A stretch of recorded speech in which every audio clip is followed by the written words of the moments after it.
What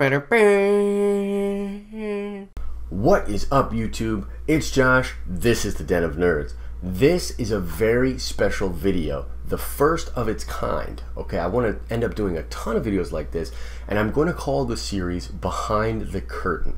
And these are going to be meta, in-depth analysis of different comic books with the perspectives of people in different fields, professionals that look at things just in ways that maybe the average reader does not. The main goal of this is to get you to, if you have not read the series, to go check it out with this kind of interesting perspective. But especially, even if you have already read these books, these videos are going to serve to reframe your second or third or fourth or fifth or sixth viewing of these stories. I want to bring all these interesting things to light and make you read the story again, pick out all of these cool things, see it from different angles, because I think that's part of the enjoyment of these kind of comic books. And we're starting the series off with the Alan Moore classic, The Killing Joke. So I had an opportunity, and I was honored and grateful to be able to go to my local comic book store last night and listen to a professor named Dr. Hal Halbert talk about Alan Moore and The Killing Joke. We had a roundtable discussion. We ended up watching the animated adaptation, which I did do a basic review on that thing. I'll put a little to go check out that video. But I had the honor and the privilege to listen to Dr. Halbert talk about different things when it came to the book that I really had no idea were in there. Very interesting points, and I look forward to reading the book again with these sort of things in my mind. So let's get right into it. So the first major point, and this is a point that a lot of people bring up when it comes to The Killing Joke, and this is basically a question: is it a misogynistic story? Is it an anti-feminine story? Now, if you watch my other video, I basically talk about how DC, with the animated movie, tried to write in an apology to female fans and modernize the film in order to not piss off the modern female going audience, which in the video you'll find I think that it was a mistake and disingenuous. But we're talking about the comic itself. Is this story misogynistic? Is it anti-feminine? Now, a lot of people will bring up different kind of points when it comes into this. Some of the really interesting things that Dr. Hal brought up were literal visual cues inside the story. Like, I'm going to show you, I'm going to put this panel up right here of when Barbara is shot, and the way that the pistol literally looks like male genitalia, and it really looks like Barbara is literally taking or receiving that bullet in the same way that a woman would, of course, accept, you know, a penis when having sexual intercourse. Something that was aloof to me. I didn't really recognize that at first, but it's definitely in there. And I will show you several panels which have this sort of dynamic going on in them. There is, of course, the photographs of Barbara that the Joker takes to then later show to Gordon. And the big question that everybody talks about is, was she sexually assaulted? Did the Joker not just paralyze her, undress her, and take the photographs, but did he sexually assault her? Now, the photographs themselves definitely imply sexuality, but something that Dr. Hal brought up that I had not known about was the fact that in the original iterations of that book, there is a full frontal shot of Barbara laying down on her back, looking as though she is being sexually assaulted. DC editorial took that out, and they took a lot of things out of this book because, let's face it, Alan Moore is a crazy warlock with no agenda but pushing the boundaries. And so they really kind of held him back in his original vision. But I'm going to put these pictures up there and show you what I mean about as far as the sexual implications of Barbara being assaulted. One thing that I brought up last night that I thought was really interesting and we had a discussion about was the fact that when Joker remembers his origin story, there are really strong female characters in that part of the story. The fact that the landlord is a landlady and not a landman just instantly means that that's a strong woman, a woman of power hierarchy that Joker has to do things in order to appease. Also, his wife is a really strong female character. She is there. He's literally on his knees crying in her arms. She is consoling him. She says all of these things about how he's good in bed and hilarious. It's gonna be okay. She's comforting and all of these sort of things. So there's this interesting thing that we talked about, where maybe the way that Joker remembers that origin, with women having all this power and him being weak to them, would then go on to inform the decisions he made as Joker. This includes brutalizing and victimizing Barbara. So interesting questions. My personal opinion is that it is not a misogynistic story. However, it is certainly not a female empowering story, and my opinion is that Barbara is treated as a plot device. Now, there's something to be said there. Is it possible that simply using her as a plot device is demeaning to females? That's kind of a different argument. I don't think that it was intentional, but perhaps a byproduct of a paradigm that a male writer would have. There's also this really weird thing going on in a subplot when it comes to children and the love of children, and when it comes to reason and sanity and insanity and the lack of reason. Several visual cues in the book are talking about the love of a parent to a child, and how basically rejecting that is absolutely insane, but also absolutely freeing. At the end of the book, Joker is literally sitting on a throne of what would appear to be baby corpses. Now, they're dolls, but that's the kind of imagery that Alan was going for when he made the book, when he's writing the script.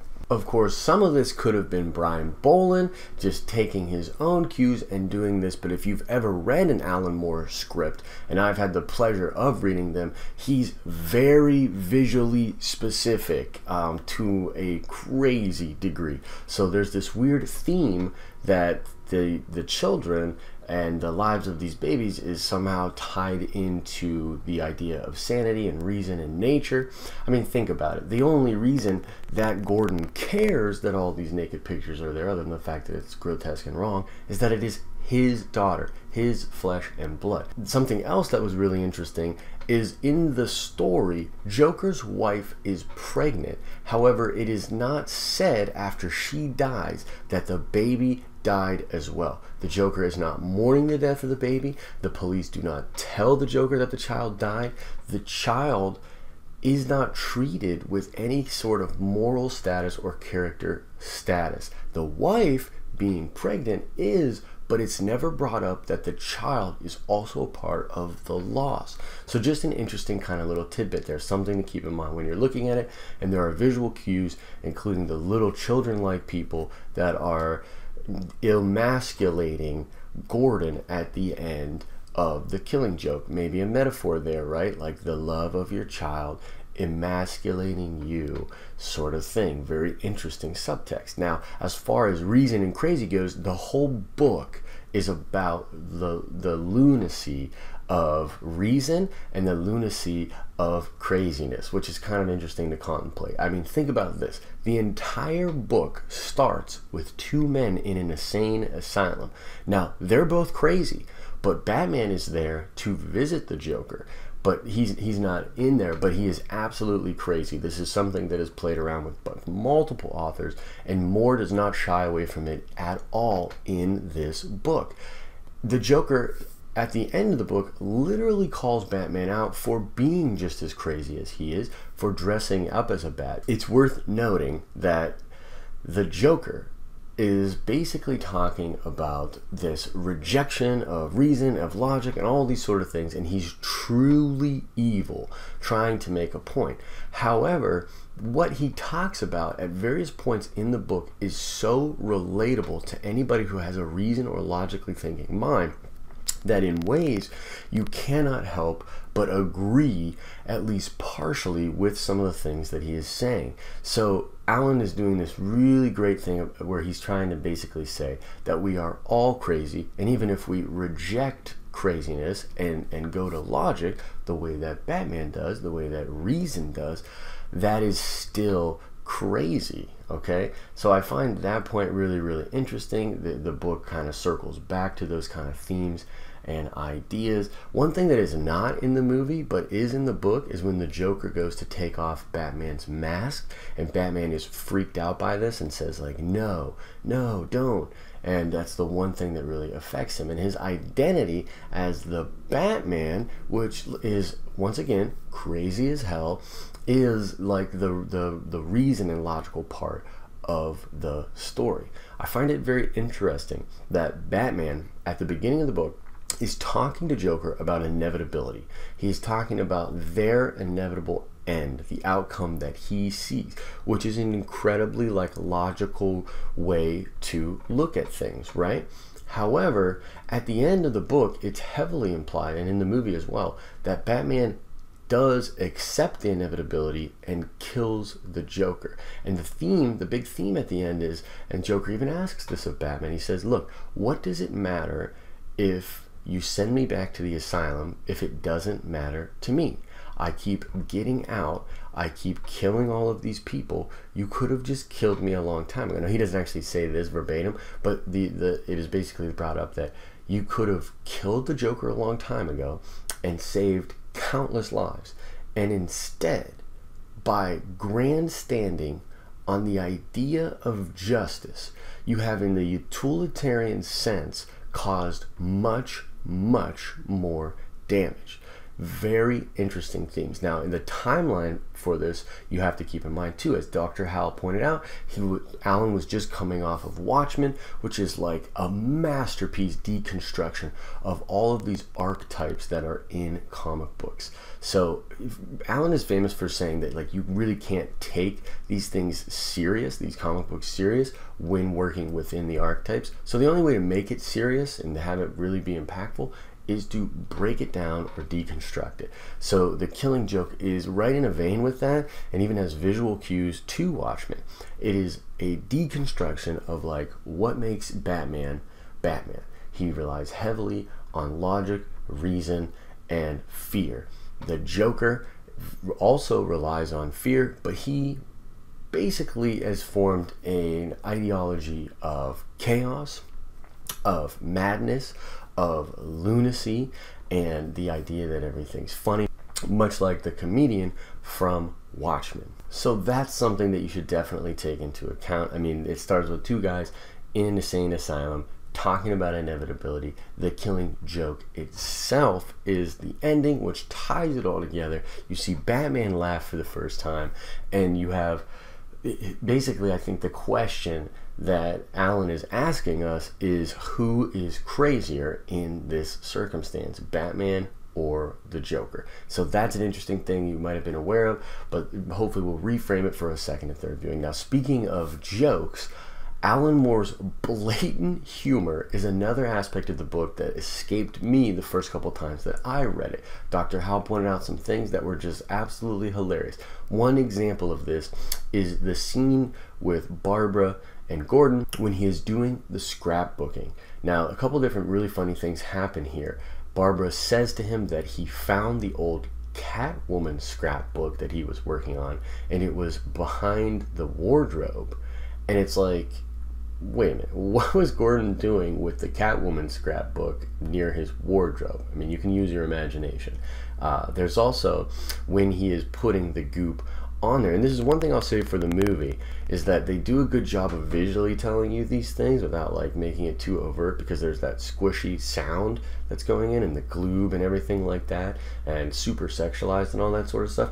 But Alan literally uses the word squibbing, because Barbara literally says, it's squibbing out over the edges, you're going to get it on your pants, okay? And squibbing is literally a British phrase for the sound that a vagina makes during sex. And American editors, right over their heads, so it's literally right there on the page. But there's like humor like this wrapped up into this thing that you have to watch again and totally dissect this sort of stuff. Another really interesting thing and a meta point that's really funny is there's a lot of people that are like, well, Alan Moore is giving us the beginning and the end of the Joker. He's giving us this origin story. However, he literally says to Batman at the end of the film, he says, I remember it different ways. If I'm going to have an origin, I prefer it to be multiple choice. And you might not realize this, but he is literally telling the reader that what they just read, which is all memory based, it's all triggered memories for the Joker, is just one of many memories he has of how he became the Joker. It's non-definitive, okay? And it also kind of leads into this idea of like the cyclical nature of storytelling and how you can't pin it down, and the fact that all of these other stories that exist have just as much weight but still inform the character. Very, very interesting stuff. Grant Morrison deals with a lot of these ideas too, and this like idea of story and what it means and the continuity of everything, which is, by the way, a big reason that people have problems with his New 52 Superman run is because he was treating all of Superman's stories from all time as canon when he was writing that, which left a lot of people confused and left a lot of editors frustrated when they're trying to do stuff with the New 52. So basically, the humor is the last thing I wanted to talk about. I think that the whole idea of Batman and the Joker is a joke, and I think that Alan's quite aware of that. He has said many times that although he loves these things and he loves writing about them, that you can't really take them seriously. So they're, in a sense, a joke, right? So I think that's kind of an interesting way to frame it. So I hope I brought up some cool points that maybe you hadn't heard of before, some ideas that popped in your head. Hopefully you'll go back and give The Killing Joke a read. I think it's really great. Brian Bolland's art is incredible. There are 1,000 different versions of this. Alan Moore, one of the greats. And one thing also, last little note that I think was really cool, Dr. Hal said that he thought this was a great intro into Alan Moore's work because it's short, it's succinct, it basically encapsulates a lot of the points that he would go on to make in more detail in other books, but in like a nice digestible size. I couldn't agree more. If you have not read The Killing Joke, go out and get it. If you have read it, go give it another read. Spot some of these visual cues. And if there's something you think of that I missed, let me know in the comment section below. Love this sort of stuff. Love to get these sort of ideas going on, okay? All right, let's check that nerd card. This is going to be a Joker question. So the question is, in the Adam West Batman 66 television series, what was the name of the actor that played the Joker in that portrayal? It's a famous version, but maybe not a version that a lot of newer readers or viewers of these sort of things have experienced. But what was the name of that actor who portrayed the Joker in the Batman 66 show? Answer the question in the comment section below. Like the video if you thought it was cool. I am going to do more and more of these sort of things. I'm super pumped. My local comic book store is going to be doing this at least once a month for the foreseeable future. The next one is on Avengers versus X-Men, which I think is quite awesome because there's a lot of like philosophy and ethics that go on in the Avengers versus X-Men. I love the run, and I'd love to take like a deeper look at some of the themes and what's going on with the character motivation, so I'm pretty jacked up about that. Oh, and I have to say one more time, actually I'll probably say it a couple more times, the artist of the current comic that I'm working on, Stephen Millage, is entered into a contest for Jet City Comics. He's the opportunity to have his art put on top of their program. It's a super big deal for this guy. He's an incredible artist, super talented. You're gonna know his name in the next couple of years, I promise you. So go help him out. Go vote for him in this contest. I'm gonna put a link for it in the description below. That's all I've got for now. I hope you're having an awesome and nerdy day. See ya.